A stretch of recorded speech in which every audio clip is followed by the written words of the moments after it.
Back in the day, we were like, okay, we'll build 100 websites. We'll each get them to make anywhere between 1,000 and 10,000 a month, something like that. And we'll be rich, right? But there's so much problems that come with scaling a portfolio of 100 websites. So the thing that changed everything for us is we learned that you could just sell websites super easy, hands off, for a high multiple. And then so everything changed. So we don't have to worry about running 100 sites at a time. We can focus on 5. We can keep our staff down small. We can focus on quality, which is the way SEO and website building is trending towards these days, quality over quantity. What's up, everybody? You're listening to the Hustle and Flowchart podcast with your boys, Matt Wolf and Joe Fier.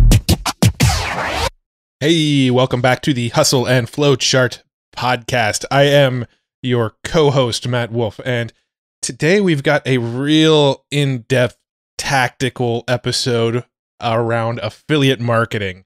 All right, I'm a Matt, and I get to introduce another Matt to you, which is always a great day for me. Today, we're talking to Matt Diggity, and Matt Diggity is the founder of Diggity Marketing, Lead Spring LLC, the Search Initiative, Authority Builders, the Affiliate Lab, and the Chiang Mai SEO Conference. And he is probably one of the most, if not the most, successful affiliate marketer that we know. He's got all sorts of affiliate marketing sites out there. He's got a course on affiliate marketing. He's got a conference on affiliate marketing and SEO. He is just super immersed in the SEO world. And on this episode, he actually breaks down his exact formula for how to pick which niches to go into, how to figure out what content to write, the ratio of good, valuable content versus content that sort of pitches your offer, how he drives traffic into it using SEO. And then as an extra step, one of the cool things he does is he builds these affiliate sites and then eventually flips them for, he said, over a 40x multiple on monthly earnings. So he might build a website that's making $10,000 a month and sell it for almost $500,000. So really, really, really cool stuff. And he breaks down the entire process. And he also has a really, really cool course on it that Joe and I are about to go through ourselves. And it is called Affiliate Lab. And we actually set up a special link over at hustleandflowchart.com/affiliate lab. And that actually gets you $200 off the price of this affiliate course. So what he's talking about in this episode, if you dig it and you want to go even deeper and get to a granular level and get his templates and checklists and all the assets you need to actually do what he's teaching, you can go get that over at hustleandflowchart.com/affiliate lab. But before you do that, check out this episode. He's going to give you a deep dive on his entire process around affiliate marketing. Again, like every episode, we are taking notes on this one. This one is a very dense tactical episode, so I guarantee you're going to want these notes. So you can go grab those notes by joining our Facebook group. If you go to flowchartgroup.com and request to join the group, we will hook you up with the notes to this episode. As long as you grab it within 2 weeks of it going live, we allow people to grab the notes for the last 2 weeks of episodes, and then they get sort of locked down in our vault. So go to flowchartgroup.com, join us in that group, and we will hook you up with the notes for this episode. And once again, this episode is supported by Ahrefs. That is ahrefs.com. And that is our favorite SEO tool. We absolutely love Ahrefs. We actually talk about Ahrefs quite a bit in this episode. Part of Matt's process for promoting all of these affiliate offers is using Ahrefs to figure out what niches to go into, what keywords to optimize for, what pieces of content to write. Pretty much all of his SEO processes use Ahrefs as a part of his tool. And he flat out said on this episode that Ahrefs is a big part of his success with creating these affiliate sites and these assets that generate fairly passive income for him. So really, really cool tool in Ahrefs. That's what Joe and I use for all of our sort of SEO needs, for all of our keyword research, all of our content decision making. Ahrefs is our go-to tool as well. And they're actually hooking you up with a 7-day trial for $7. So if you go over to ahrefs.com, that's ahrefs.com, go over there, you'll see a big button to grab a $7 7-day trial. I highly recommend doing that, seeing what it can do for you. And they're really hooking you up there because it's an amazing tool. So go check that out. All right, let's go dive into SEO and affiliate marketing with Matt Diggity. All right, all right. How you doing, Matt? Doing very good. Very good. Thanks for waking up a little earlier for us. So. I appreciate that. Not that bad. 7 a.m. It's a good excuse to start the day and get started. Yeah, you wake up the brain there, huh? So, yeah, you came super highly recommended. We were looking for affiliate marketers, and after we were telling you, we kind of reshifted the show a little bit. The focus of it, we were getting a little wide on digital marketing, and people were just like affiliate marketing, like tactics, strategies, all that stuff. They're eating it up. So, you came recommended. I don't know, tons of people like talk to Matt. So. We're here, and then we started nerding out on you, and we're like, dude, he is like the best affiliate model and just scales too, and it doesn't require necessarily you doing it, the processes and whatnot. So I think we're just going to nerd out on that. Yeah. So thanks for being here. And I guess, yeah, give us a little background, because you come from being an engineer at first. So you had this kind of mindset going into things. So take us back a little bit, and I know you travel everywhere too. So maybe a quick backstory there.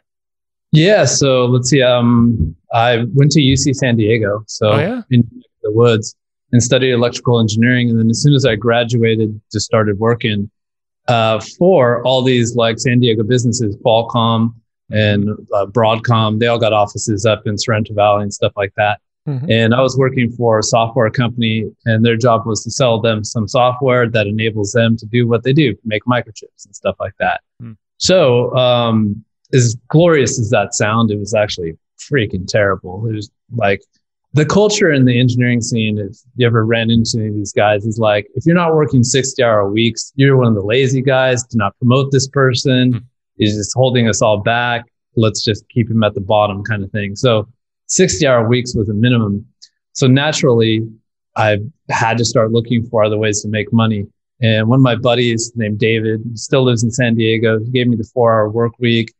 And he's like, oh, check this out. And I'm like, this is insulting. I threw it away. And later, probably like a year later, I was like, okay, let's read that book and let's see what it's all about. And I ended up liking it so much. I went up to a meetup.com that was completely for reading and analyzing the 4-hour work week and having kind of like accountability with the other people there on your projects and stuff like that. So that's what I did. Everyone there was doing SEO at the time. There was a course called the 30-Day Challenge. So I was like, okay, I'll just do that too. And then that was all about affiliate marketing, make a website, sell something on there and get $1 in 30 days. And I just fell in love with it, and absolutely just fell in love with it, and haven't stopped ever since. Mm-hmm.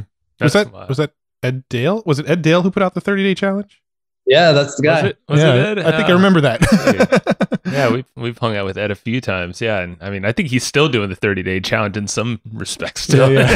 So it works. It's got to be a 300-day challenge now, man. That's the beast. That's true. Oh yeah, maybe not for SEO. Yeah, so, something else. So when you started learning SEO, did you jump straight to affiliate marketing with it? Was that like your first venture down the SEO path? Was start promoting affiliate products with SEO?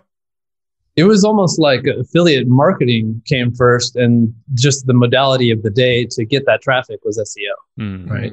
Mm-hmm. So I don't know, I guess they happen concurrently, but the 30-day challenge was you use SEO, you rank a website, you build some links, and then you're going to sell something on Amazon in less than 30 days. Yeah. And then you figure out on Amazon, then you move somewhere else to make even more commissions. And then, yeah, and you have it like an interesting evolution. So it seems like you figured that out, you got really good at SEO, and then you started thing that caught my attention. Well, your about page, everyone should read it because I think it's freaking amazing. Like the way that you just outline your entire story. But you had a venture, I think it was the first one, where it was like you and 3 people or 3 partners, I believe. And what the goal was to essentially make these sites, these affiliate sites, and each, you knew exactly what you needed to do to get it done. And then it was like you just had this like really well engineered sounding plan for that, and it seems like that's what's carried on into what you're doing still. And is that kind of true? Or it's definitely mutated. Like when we thought we had it together back in the day, like when I created that about page and started describing our lead screen process, and I'm working on SEO, he's working on conversion, The main thing that's changed is that we completely changed our model. Instead of building a gigantic portfolio, like back in the day, we were like, okay, we'll build 100 websites we'll each get them to make anywhere between 1,000 and 10,000 a month, something like that. And we'll be rich, right? But there's so much problems that come with scaling a portfolio of 100 websites. I don't know if you saw what happened to Income Store, but they imploded, right? So the thing that changed everything for us is we ran into the Empire Flippers guys. This is back like 7 years ago, something like that. We ran into these guys and we learned that you could just sell websites super easy, hands off for a high multiple. And then so everything changed. So we don't have to worry about running 100 sites at a time. We can focus on 5. We can keep our staff down small. We can focus on quality, which is the way SEO and website building is trending towards these days, quality over quantity. So when you start building a new website, is the intention you're going to definitely sell it, or do some of them you keep and some of them you decide to sell? How does that work? Well, they all will definitely sell someday. I would never build something that I have to manage when I'm 70 or something like that. I won't even understand this stuff in 10 years. It's getting so complicated. But like everything is made to sell, so to speak, but certain ones we definitely want to hold on for longer and take things to a different level, especially if they have a nice branded name that we can see becoming some kind of household name, right? We got a couple of these right now that we're aiming for the stratosphere. Well, I think there's a lot of directions here, and maybe, I mean, you mentioned numerous times about SEO, how it's changed over the years, and I know you literally, like, on there, you call yourself SEO, like, I am SEO. Like, that's awesome. So I know it's complicated. You said it's more complicated now than ever before. And we've had previous SEO folks on, but like from your perspective, maybe we start there. Like, what are the core things that, I guess, the principles to you that you should always know about SEO, maybe when you're creating an affiliate type content site or anything around that online? Like, do you have some guidelines to follow? Yeah, I mean, it's at a very high level. You could just say SEO and ranking websites boils down to 2 things: content and backlinks, right? Then you can take each one of these categories and break them off into 100 different things. All right, so backlinks you get, what types of backlinks you're getting, how fast you're sending them, what kind of anchor text you're using, what's the metrics behind them, where are you sending them to? Like, the details along each of these trees get pretty hardcore. The content side of things is not only do you need to be able to write compelling content that does what you want it to do to get someone to read a review and purchase something, but it's got to be optimized for the search engine. So it has to have the keywords and entities and the right frequencies in the right places. This is called on-site optimization. And then on top of that, like, it needs to match the search intent. So if someone's searching for best routers, right, they're most likely looking for a roundup list, top 5 routers or something like that. If you serve them up a piece of content that says the router Plex 500 is the best router, it's not going to rank. It's just Google is looking for a different type of article, and that's search intent. And so all this stuff, I mean, the devil's in the details. Like, you can use software for on-site optimization. You need good copywriters that can research for the conversion aspect. In terms of search intent, that's just kind of like where your SEO chops come in, to be able to identify that. And you can either do this yourself or get a project manager, but that's where the project management comes from, the SEO project management. Yeah. And then just more and more content, more links, and keep feeding the machine, like, kind of thing. Yeah. Once you set it up, that's what it seems like. You have a good framework to not only build all of this, but really feed that content machine to the SEO. Because is that your number one traffic driver for everything you do for the most part?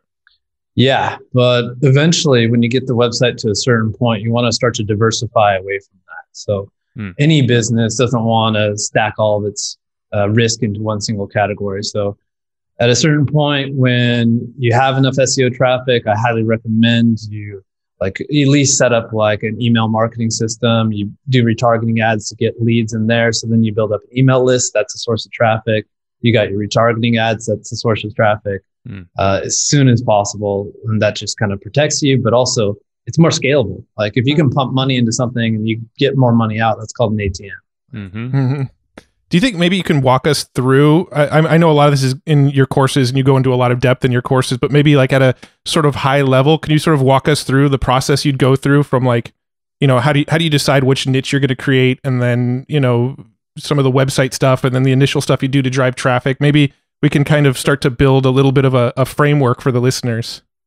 Yeah, that's a good question. So most of the time, and I recommend this to anybody, I would not go into any niche that's like hyper focused, like best routers for gamers or something like that, just because it's just too small. You're going to cap off at some point. You might rank pretty quickly just because there's not that much, there's not many websites that are hyper relevant like that. And you're just going to cut through the butter, so to speak. But you're going to hit a cap. And whenever you go for like a hyper niche, you don't really know at the end of the road how lucrative that niche will be. You can assume like, okay, everyone needs a router in their home, but like, you don't know, do people really need to like buy it online? Can they just walk into their Fry's Electronics or something like that? So what I recommend doing is either one of two things. You either shoot for a higher level umbrella type niche like fitness or like technology or like education or something like that. And so then no matter what, if you do get into routers and it doesn't work out, you could get into hosting, you can get into video equipment and stuff like that. That kind of protects you, and it's you can scale that pretty big as well. The other option, if you want to go hyper niche, is if you have the opportunity to look at the marketplaces and you see another website selling and you can see its profit and loss sheet and you can see proof that, okay, here's this website on the internet. It doesn't have that many backlinks. It's making $5,000 a month. That's something that would make me happy. Let's go for this. That's the only time I would just say, let's go niched out, is when you can see the end of the road here. So let's say you decide to start a website, right? So the first thing you need to do is, of course, keyword research. And for that, I use a tool called Ahrefs. Ahrefs is pretty much like the Swiss Army knife of SEO. They're also the sponsor of this show. So thanks for helping us with our sponsorship. All right. You just made the ad for us. Yeah, so there's a few different ways to do keyword research there, but I find the easiest one is to just reverse engineer other websites in the niche. So you can just plug it into Ahrefs and it'll dump out all the keywords that website ranks for. And if it's within your niche, or you just add these to a list, once you have a huge mess of keywords, it's time to assign keywords to pages. So, okay, if I have a bunch of keywords on routers, this is going to go to my best router page. I found a bunch of keywords on how to install a router, and that's going to go to a different page. I have another set of keywords on, I don't know, how to troubleshoot a router. That goes to a different page. You can see that each of these pages have a different search intent. It answers a different query. So we assign these keywords to each one. Next is you got to get writing. So you got to get the writers writing. You can always write them yourself, and that's going to be the cheapest way.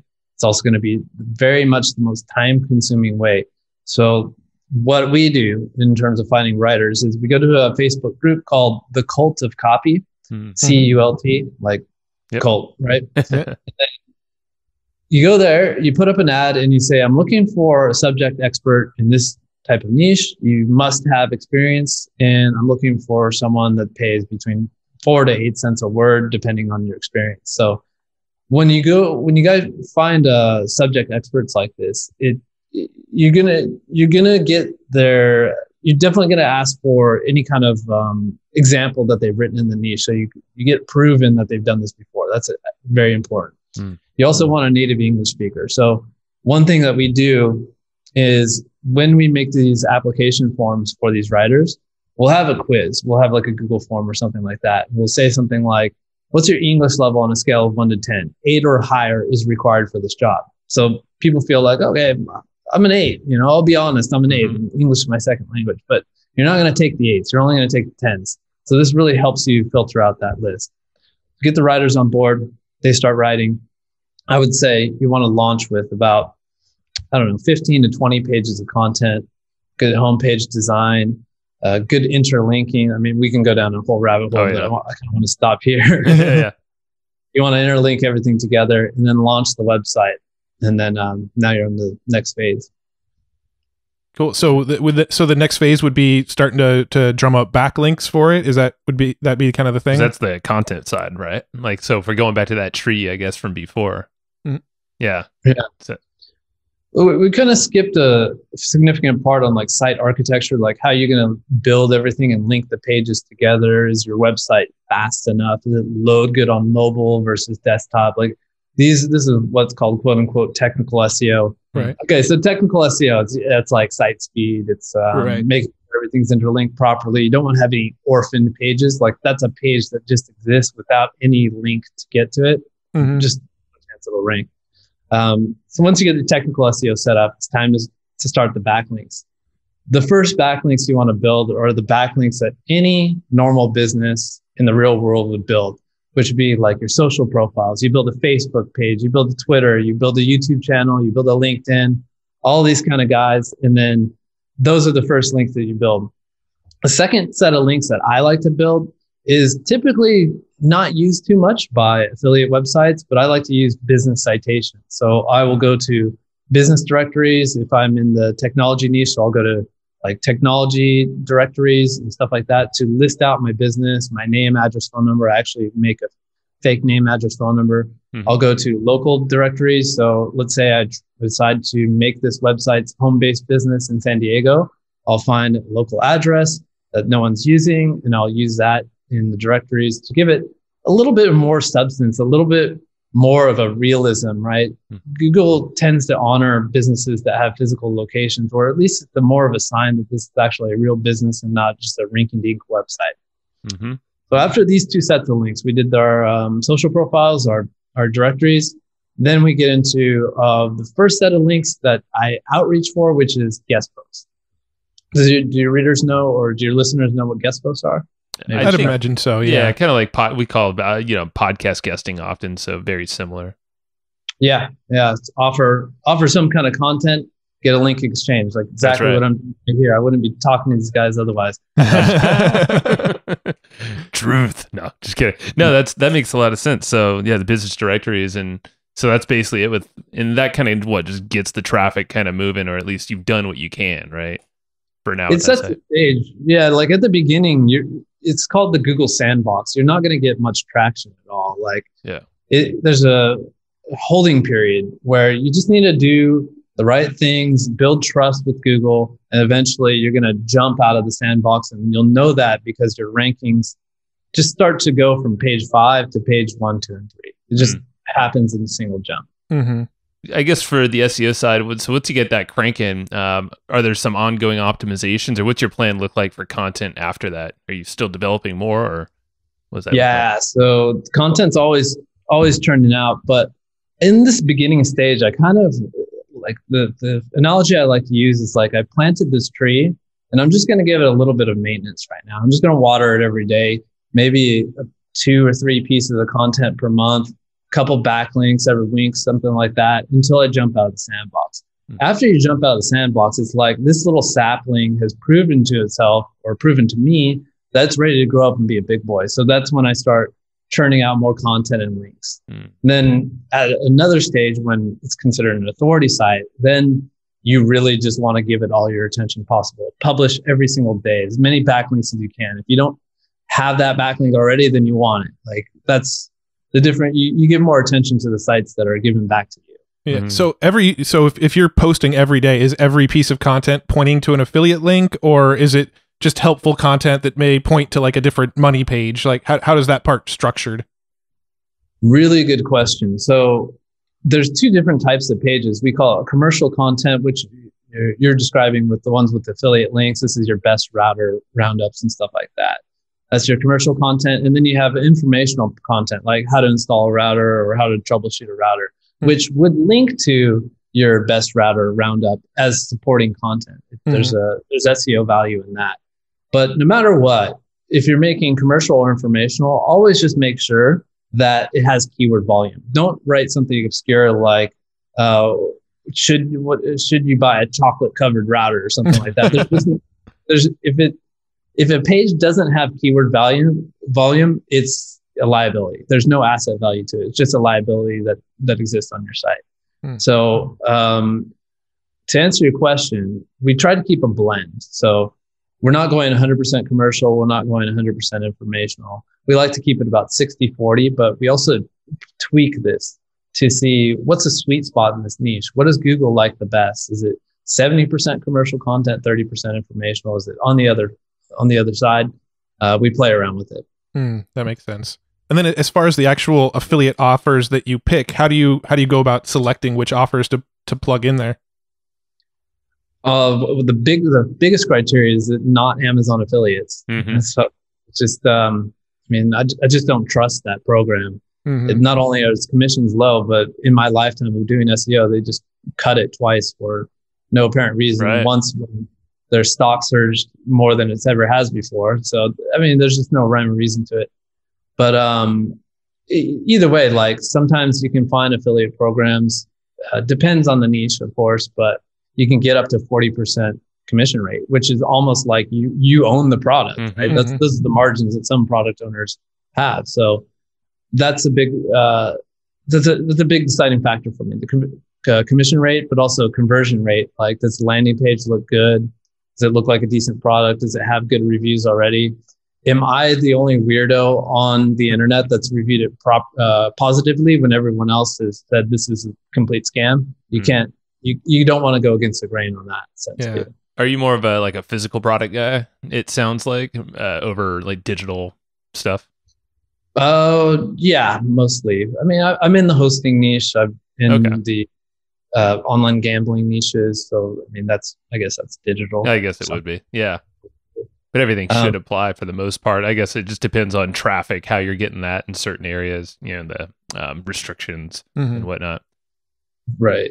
But we do a lot of supplements. Supplements are great, right? Because margins on them are usually awesome. And like this is one of the health wealth relationships, like the big three that even in a recession, people aren't going to neglect their desire to meet a partner or lose weight and stuff like that.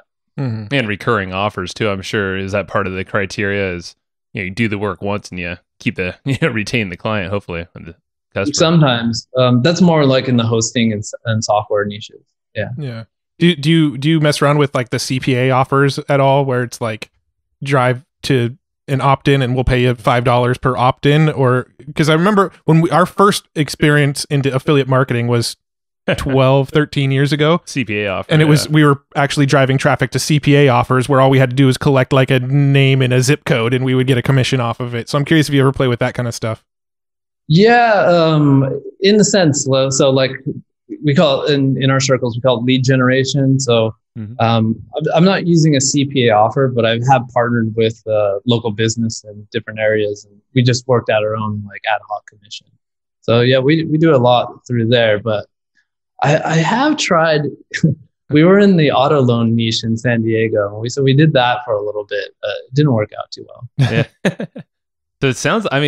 You really cover anything. It's the framework, right? Like what you just described, that is the thing that's going to sell whatever offer. It really doesn't matter then, right? The structure doesn't really change at all.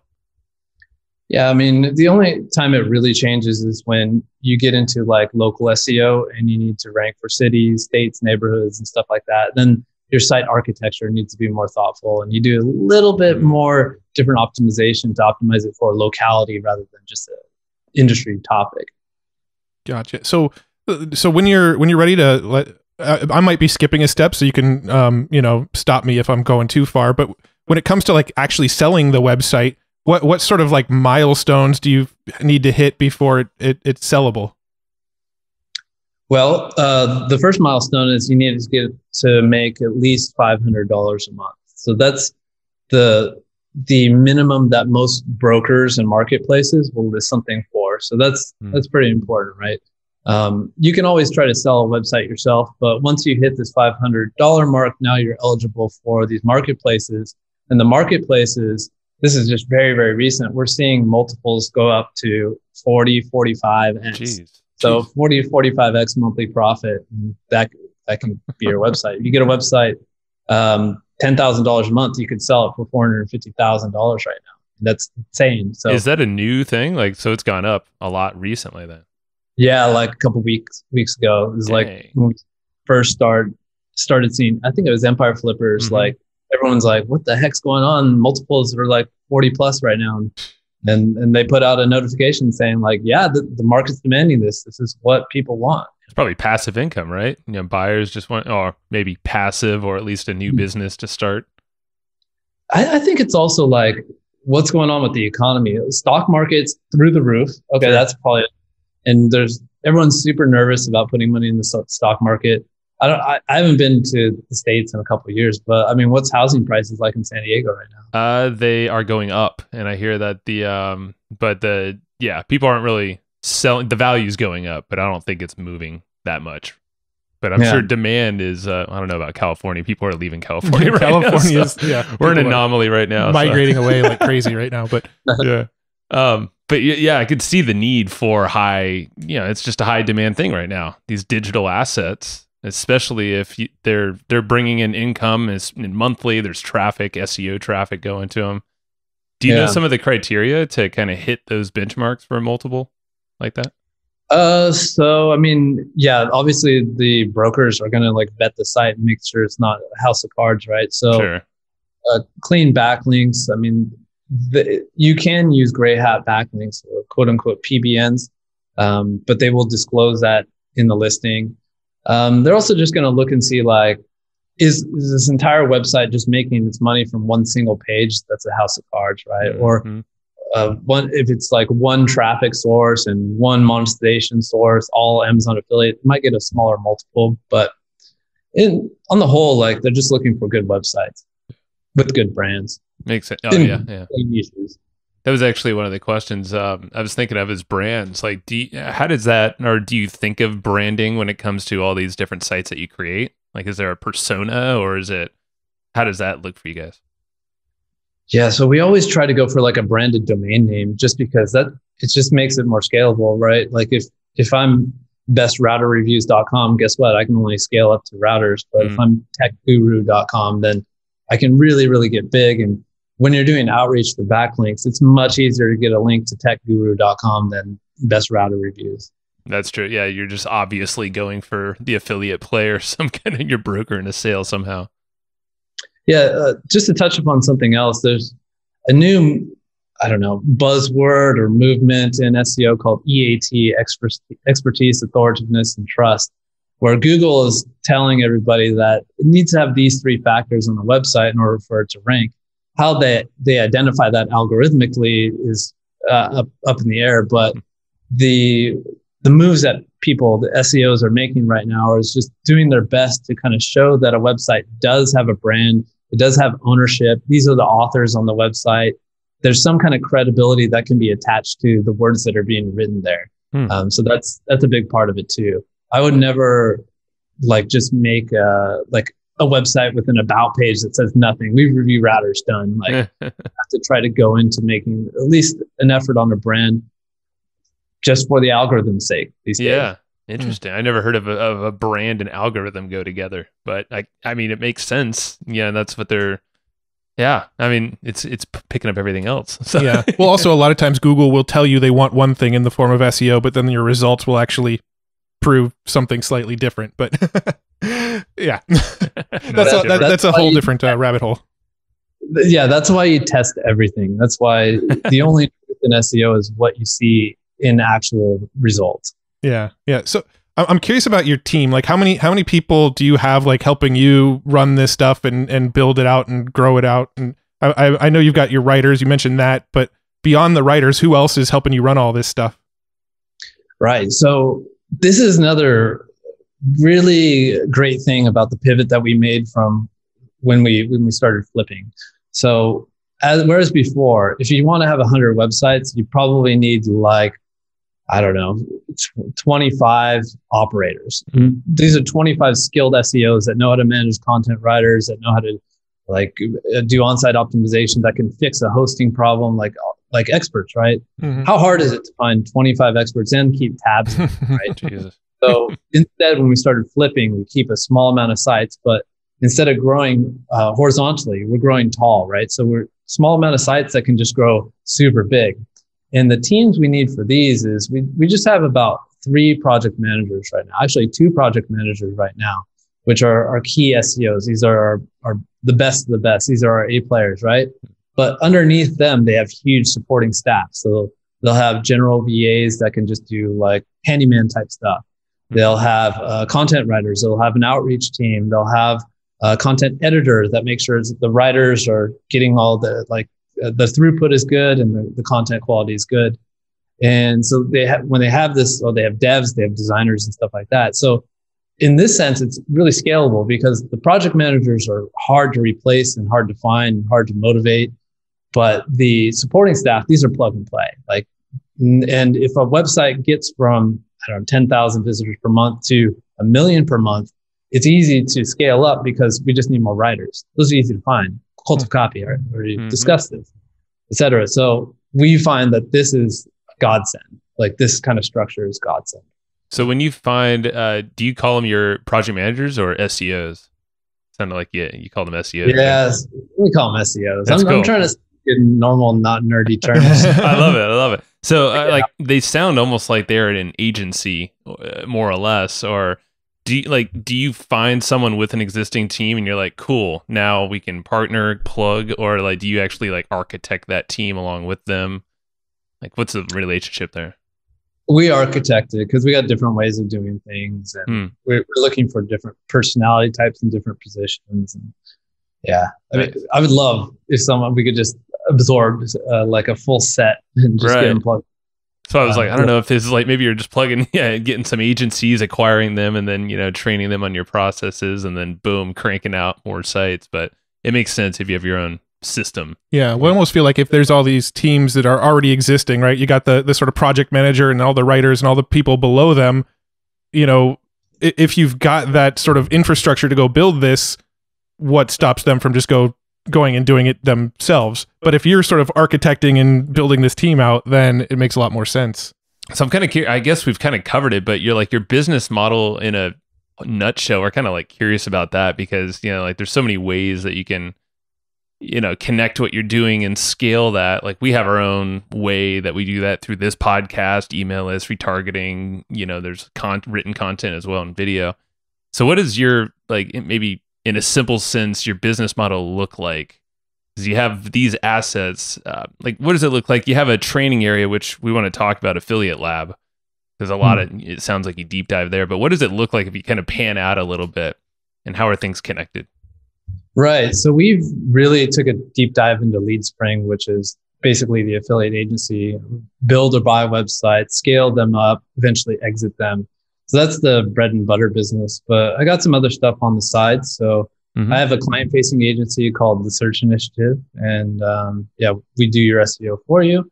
And I have a backlink service called Authority Builders. I have a course called the Affiliate Lab, which you mentioned. That's just where I train people to do exactly what we're talking about with affiliate websites.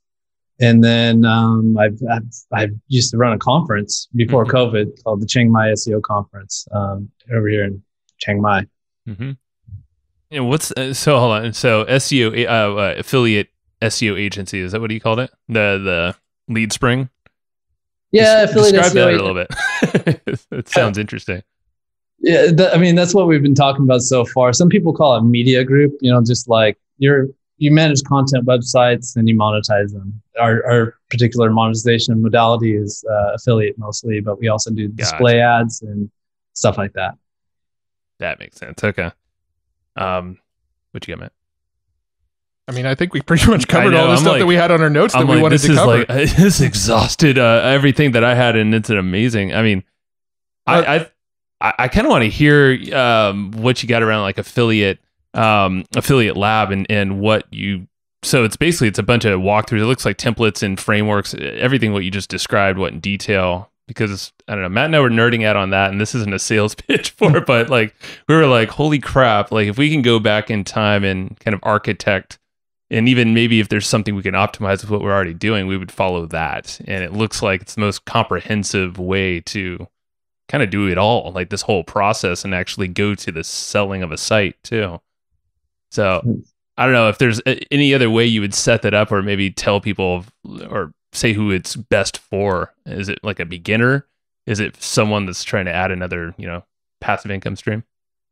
Sure. So the affiliate lab came to fruition because when we were trying to build a model of running 100 websites, and you have to hire 25 different project managers. We were hiring fast and firing fast. And so we needed kind of system to train people up that we didn't have to be hands-on. So me and Jay, my business partner, we started just filming like these really, really good modules that take you from nothing to all the way to the end of the whole entire process. Then at some point, I guess we're just like, okay, people talk about info products and they make money and it's a good way to help people out. Like, yeah, I get all that stuff. So we decided to make a course. God, it's so much work. Have you guys ever made a course? Yes. Yes. And we no longer sell courses because of how much work and upkeep they were. Well, and I saw on your sales page, your thing gets updated all the time, which was why we stopped selling courses. Yeah, so we ended up jumping in and making this course. And it's so from the beginning, we pledged because SEO changes all the time. Like every single month, like this EAT thing I told you about, like that's only a year old. And like the backlinks we needed to build this year are completely different than last year. So we made a pledge that it would be an evergreen course. Anytime something new happens, then we'll update the course. Turns out that something new doesn't happen every single month. So we decided, let's just keep adding on different modules completely. Let's teach them email marketing. Let's teach them how to scale a team. Let's teach them how to buy websites. Let's teach the beginners how to install WordPress. So it's just gigantic now. It's like 30 hours. So to answer your question, who's it for? Like if you have no experience, you can start with the beginners lab and then work your way up to the high level stuff. If you have a lot of experience, this is where we get into like my SEO testing stuff, engineering backgrounds. We tried to test and see if new techniques will start working and work for us. And then we disseminate that to the affiliate lab. Very cool. Well, I do have like a couple like little rabbit holes that I think might be interesting to go down just based on some of the bullets that are on your sales page. One of the things that you mentioned on your sales page is how to make an about page be more effective. Maybe you can talk about that for a second. What are people doing wrong with their about pages? Right. Well, this goes back to that whole EAT thing, right? Like Google's not going to give expertise, authoritativeness, and trust to a website that they have no idea who owns it, right? Like no idea who's behind it. That's the opposite of EAT when there's just nothing accountable to it. So with your about pages, let's go above and beyond and show that there's a real business behind here. So let's put your writers on the pages, like they become your editors and your editors in chief and all that kind of stuff. Put yourself, or you can put a persona as the owner of the company. You can have different departments. So here's an email address for general inquiries. Here's for feedback. Here's for returns. Here's for media inquiries. So this is like how normal businesses look. You have different departments here. Right. Then we can have like for each of our authors or for each of our contributors, we link out to their business profiles, their LinkedIn, their Instagram, whatever that might be. Kind of ties this all together. And then even so, we talked about having a name, address, phone number. So let's embed the Google map there. Let's embed the phone number. Let's embed this address. Like if you think about this, like affiliate websites, they try to make sure you don't contact them because they don't care about you contacting them. A real business, they'll do anything they can to get you to contact them. So they'll list out 45 different ways to do it. So true. So that's part of the difference here. And then this is getting a little bit geeky, but one thing you can do in the background in the code is use Google's or use schema markup. Schema markup is just kind of some code that tells Google, it's just like a little bit of assistance. It tells Google exactly what your web page is about. And it allows you to do stuff like add a same as property. Same as, what that does is says this website is the same as this Facebook page, this YouTube channel, this Instagram, this Pinterest. So it kind of ties everything together and says, I'm not just this website, I'm all this stuff. Don't consider me a little rinky-dink website anymore. That totally makes sense. I love that. So basically look like a real, quote unquote, real, brick and mortar website or company online, and Google will favor you. Yeah. Makes sense. Do you do anything else with the specific, with different types of schema? Like with Google, there's now like if somebody asks like a direct question to Google, you don't even need to click into the links anymore, right? Google will just show the answer for you based on the schema that already exists. Do you play around with any of that stuff as well? Yeah, like featured snippet optimization. Yeah, I mean, like it's a necessary evil, right? Like a lot of the time when Google can get the answer right there, they're not going to click on your website. They're not going to buy anything. But if you don't take that featured snippet, someone else will. So you got to optimize for it. And yeah, we do a lot of that. And that's covered in the affiliate lab as well. Nice. Very cool. I'm just kind of curious. Like if you get selected as the featured snippet, would that affect your rankings from what you found? Or is it just like an extra incentive? So the way it works right now is if, let's say you're ranked number 5, and if you stole that featured snippet slot, you're going to get the featured snippet and then you're going to get deleted from the rest of the result. So you kind of just got warped to the top position. And I mean, is it better than being number 1 position with no snippet? No, because people have to click on that number 1 to see the answer, but it's still better than being number 5. So that's why you optimize for it. Gotcha. Interesting. Cool. Well, my last question would be to maybe talk about your tool stack a little bit. I know you mentioned Ahrefs. That's what we use for our SEO as well. What other tools are you digging into that you like use a lot in your business? Right. So I'd say Ahrefs is the number 1. Number 2 would probably be Surfer SEO. Surfer SEO is basically an on-site optimization tool and allows your writers to not know anything about SEO and then churn out a piece of content that's perfectly optimized for it. Oh, wow. So that's definitely necessary for us. On top of that, we use tools like Screaming Frog for technical SEO. We use Hunter.io for outreach and email finding. Mm-hmm. Then a lot of like just knickknack tools like rank trackers, and we use Clicky, Analytics, Google Search Console. Like there's a lot of other stuff like supporting cast, but I would say the big ones is Ahrefs and Surfer SEO. That's what we use on a daily basis. Gotcha. Do you have any specific like WordPress themes or anything like that you always work with? Or are you kind of always just playing with different ones?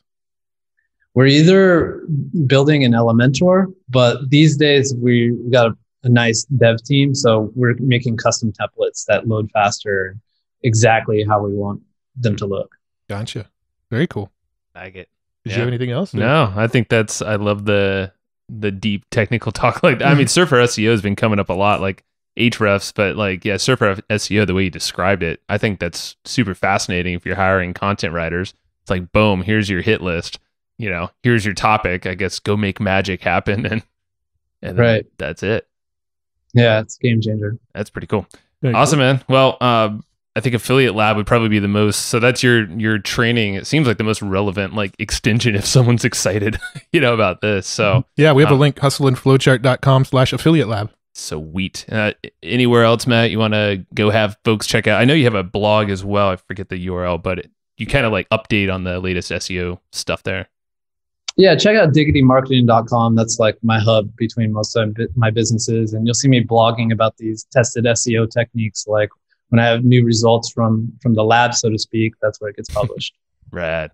Cool, man. Well, thanks for the time. And I think it's fascinating. We'll have to dig a little deeper into the product itself and see how we can improve what we're doing too. Oh, yeah, for sure. Have a good one, man. Cool, man. It's been fun. It's been a pleasure. Yo. We're back. Feel like we've just optimized our affiliate marketing brains to the next level.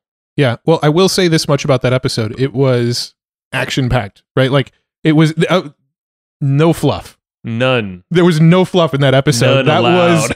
That was like, that was good. Here's my question about your affiliate process. Here's the answer. Here's my question. Dude, here's the answer. Too. And he went deep on it, and there was no fluff. He just like right to the point. Yeah, no, it actually there's I'm like, Matt, what do you got?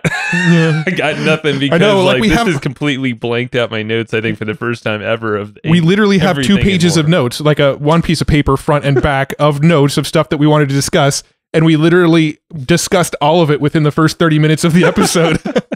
and then we just started getting curious about the business model and all that stuff. And I think that was, I mean, you probably heard me stumbling a few times because I was like, okay, hold on. Okay, my brain is kind of wiring how this is all connected and how he's doing this compared to what we're doing too. Yeah. Because that's the interesting thing, I think, with affiliate marketing is it's not really a known exactly like what does your business look like. Yeah. And every affiliate marketer we've ever talked to, it's probably structured slightly different too. And I didn't actually conceptualize that in words until just right now. But like affiliate marketing, like he has his own model. We have our own model. There's so many other models out there. And that's it's so interesting. Yeah. And it isn't until you actually talk to someone who's doing it, you actually understand what's under the hood. You're like, oh, so that thing is connected to that thing, and it does that. It spins that thing. Yeah. But that spinny thing powers that thing. And that's exactly what we're doing, he's doing. And yeah, I think that's like the elevated thing. But like, obviously, there's so much more to learn. Yeah. It's so cool. Well, I like that we got him to basically map out a process. Like, here's just follow along to this process. And I know he's got his course. Yeah. What's it called? It's called Authority Builders or Authority Lab. Oh, Authority Lab.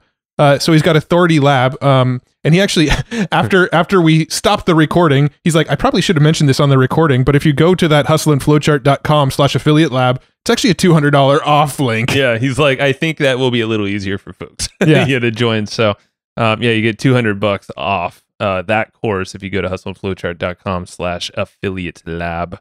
And we will be buying that. I mean, well, he gives you the checklist. Hesitant to say, no, this is too good. Like yes, go ahead. Yeah, well, Matt's probably listening back to this episode now going, they haven't bought it yet. What the hell? No, I'm just kidding. We just finished recording. I know. Well, he wouldn't be listening back to this episode for 6 weeks still, but. Time warp. Time warp, yes. We recorded this in the past. That's right. Are we screwing with our own brains right now? Yeah. What were you going to say about the course, though? You're going to say something. Yeah, so in this course, he literally gives you templates, and he gives you checklists, and he gives you examples and case studies. It's kind of like this is why we want to go buy it. We want to get in there and just be and grab his checklist and templates and go, okay, let's test some of this plug and play stuff that he's got built in there. It's like a user manual, and if you check out his about page too, I think it's at diggitymarketing.com. Love his name. The last name is diggitymarketing.com. Go to his About Us page, and I referenced that, and he talked about the power of About Us. Read his. It's like it's very interesting, and but you see how he starts to connect things as well, like as an engineer, and then how he's engineered how to scale these things up. And essentially, it seems like that course is teaching you exactly their process, like you said. Yeah. And you'll see that he's scaled with teams. So like that just shows you really don't need to be an expert to do this. But if you've been curious about affiliate marketing and you have some ideas around content or niche selection, you've heard a lot about SEO stuff. Well, here's a pretty good option for you. Yeah. Yeah. No, that's all that. I found it really interesting. I think this was actually sort of a discussion that you and I were having at lunch earlier before we actually recorded this episode. But we were talking about how to do affiliate marketing at scale by like growing teams, right? And he seems to have sort of cracked that nut a little bit. Yeah. Right. With us, we've got a great team. We've got Jacob hey Jacob, I know you're listening to this and editing this right now. We've got a great team with Jacob editing and these episodes and running our YouTube channel for us. And we've got Sue who takes all the notes on these episodes and writes our show notes for the website and also does some help and support. And we've got, Charlie helping run ads, and we've got some guys helping us with email. We've got like a decent team there, but one of the areas we haven't started to build a team around is the scaling of the affiliate promotion specifically. Right. And I almost feel like that's going to be the next evolution in our business. Just like kind of the like writing and the scaling and the writing of the content. We're starting to hire media buyers and work with people that can drive traffic, but the writing of the content, the managing of the SEO, the following the sort of templates and outreach frameworks and stuff, and backlink outreach, all of that kind of stuff. We've never really outsourced. That's just stuff that we've put on our own plates, and it's gotten us to where we are now. But I feel like us being all of those roles is the thing that's stopping us from scaling the affiliate piece of our business beyond where we're at now. I think you're right. Yeah. And it's interesting to think what we've been able to do with our system. And it's really just us gluing stuff together after we test things like, oh, that kind of works. Cool. Yeah, everything sounds really, really, really smart when we tell you it's a process, but while we're doing it, we're figuring it out as we go along. Totally. It's only after the fact that we look back at what we did and go, ooh, there's a process there. Well, that can make sense to someone if I explained it. So cool, I'm going to make a flow chart out about it and make myself look smart. No, but in all reality, it's just a bunch of stuff glued together. And then we have people, like Joe Kearns of the world and George saying like, hey, you have this email thing. You can actually do this really cool customer journey automation segmentation thing and build it so you can sell more affiliate products. Yeah. like, and we're like, oh, okay, let's do that now. So, I mean, this just seems like another iteration in the business that it's one of those scalable things. Like, why not? Well, I love SEO too. SEO was like one of my first loves, right? I ran the WordPress classroom and learned to blog, and our first businesses were literally SEO businesses. How I will teach you to be rich and be healthy and relax. And the first blogs we built, it was all like SEO is our roots, really. We haven't fallen far from the tree, and I'm happy that you just said the roots. Yeah. And already had the analogy. Yeah, SEO was literally our roots, and I still love SEO. Right. I kind of fell off the SEO train for a little bit because I almost felt like it was too fast moving for me to keep up with like what I should be doing. I just said it used to be like, a 30-day or a 30 thing or whatever it was. Now it's like freaking 700 plus. It's super crazy. Yeah. But I mean, these episodes we've done recently, like with Matt and like with the guys from Topic and with Gert the other day. Yep. A lot of these episodes are really sort of getting me reinvigorated on like, I want to play around with SEO a lot more than we are. And SEO to this day is still our number one traffic source, bigger than any of our media buys, bigger than in Facebook ads, Google ads, any of the stuff we're doing. SEO still drives more traffic right now. Kind of nice. Yeah. Yeah. And yeah, no, you're right. I think that is a pretty good focus of where we can really scale what's already working. I think that's what's beautiful about it. And then obviously you can build to scale and sell if you want to, following his process. But yeah, man, I mean, Serve for SEO is just one of those tools that have come up a lot. I haven't even looked into it yet now, but I know it's been mentioned a few times. So just in the last like couple months, I feel like. And but the way he described it, I felt like, Matt described it was very clear. Like the clearest that my brain understood, at least. Is like it just puts out a report basically for your writers to follow. Well, yeah, that makes like, the task of hiring a writer feel so much less daunting. Yeah, if you can writer just write, if you figure out the keyword that you want to promote a product, figure out the keyword you want to go after, and then go find a writer and say, "Here's the keyword we're going after." Get into Serve for SEO and figure out what content to write around it. Yeah, that's it. I mean, that's it. Yeah, and then let them write the content. Yeah. So yeah, I mean that's a big takeaway right there. I love that idea because I know you and I have seen each other as the content guys in this thing, and we are currently. We'll always be the podcast voices. Yeah, I guess more the brand voice or something like that. Yeah, but the writers, I mean, like part of the team, and it's all part of us. At the end of the day, when we put content on a site like Evergreen Profits, the readers don't know that I wrote it versus me hiring somebody to write it. But are you who I think you are? Yeah, I've written most of the content, I think. There are actually a couple articles on our website that rank really, really well and drive sales for us that somebody else wrote. But I'm not going to tell you which articles they are because nobody actually knows which ones they are, and I want to keep it that way. Oh, sneaky man. I want Do more of that. I want people to think I wrote those. You're so smart, Matt. With that ego stroked, huh? Is that what you're looking for? Yes. Get it out of here. Yeah. Some of our actually, the ones that drive the most money were written by me. I'm just going to put that out there. Get out of here. Your damn ego is inflated. We don't need that here. All right. That's not wanted. All right. So, big takeaway. Serve for SEO. Yeah. Us doubling down on content is big. I mean, his whole thing of like having a project manager, he calls them SEOs. I think that's funny. But yeah, they but he architects a team under them. And instead of going horizontally with his scaling of efforts, so he's not creating a bunch of websites anymore in different niches, like it sounds like he used to. But now he's going vertical and really doubling down. Also, that's what kind of a big deal. The 40 to 45 times. Oh, dude, exiting that was mind blowing to me. He was saying that, and I'm like, I can get a website up to $500 a month if you give me a week. Like, well, there lies an opportunity, my friend. So, I mean, I guess maybe that's even another reason why we should buy that. Damn. Yeah, no, I mean, we will. Like, I want to just learn like the flipping strategies because he said like the minimum threshold to be able to sell it on these sites 500 is it has to generate $500 a month. And in my head, $500 a month from a website sounds like that literally nothing. Could be one product. Doing, although he did say you don't want the what did he call it? No, he said not one house of cards. Yeah, he didn't. House of cards. He basically was like, it wasn't a one product issue. It was more of a one page. You don't want that with all the traffic. One traffic source. Sounds like so not in a month, like you're saying, but you want to. I actually have a site in mind that's already running and generating money right now that we could probably sell. Yeah, I'm sure we do, and we should do that because why not? Yeah. Case study, baby. beer money. Yeah. Well, if we do go down that We're route, about to get locked in our house. Let's go buy some booze. Yeah. with some site money. If we do that, we will follow up. We will share the experience. Can we make a drunk episode? We've done it before. But this one's a deliberately drunk on internet money funds that we've been sitting on a website for probably, is it the one about 15 years old? Well, there's that one too, but that's not the one I'm thinking of. More beer money. No, that one maybe meets the $500 a month threshold. I don't know if it's generating that much these days. We can ramp it up. I'm more thinking of a website that we're running that's generating in the 15K a month range. Ah. Yeah. Ah. You know which one I'm talking about now? Yes. Okay. Yes, I do. And we should chat after let's hit that stop button really quick. Alrighty. So we got to go make some money, y'all. Actually, I was supposed to go home. It's really dark. You're also supposed to mention our damn sponsors. Oh, shoot. Got excited, Matt.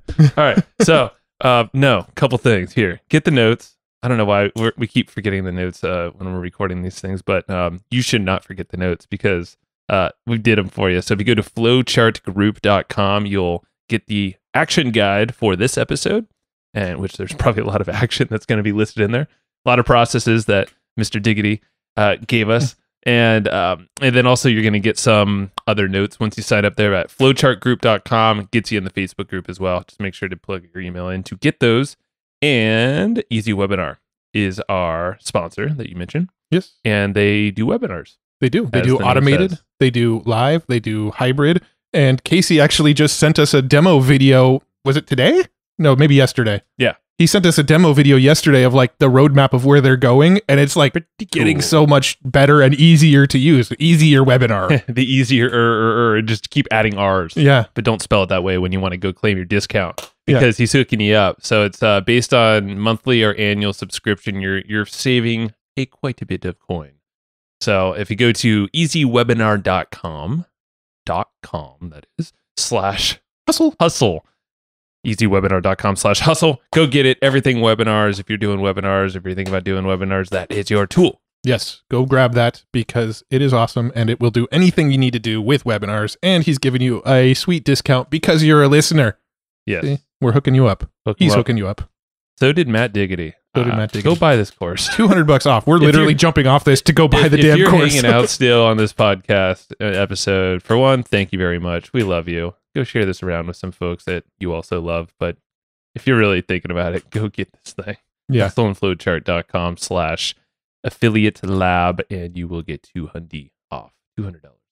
Yeah, I mean, you will make a lot more than that. I'm sure of it. The price tag on that one, I'm pretty sure you're gonna get an ROI pretty damn quick. I hope you do, especially when the freaking multiples are 40 times. Yeah, and we don't ever promote courses either, No. so this isn't us like. We're just fanboying over this strategy right now. We literally don't promote courses anymore, but this is one where we're like, all right, we're going to go buy this thing ourselves. This is it. All right. Thank you, y'all. Bye. Thanks, everybody, for listening to this episode of the Hustle and Flowchart podcast. Before taking the time to listen, we want to give you something a little bit special. Every single episode that we do, we actually have somebody on our team take notes. We basically have a Cliff's Notes version of every episode where you can go and find all of the tips and tactics that they laid out, all of the resources that they laid out, all the good stuff from this episode. We actually have a nice simple notes version that you can find on our website. So go to evergreenprofits.com, find this episode that you just listened to, and give us your email address and we'll send you the notes. Thanks for listening.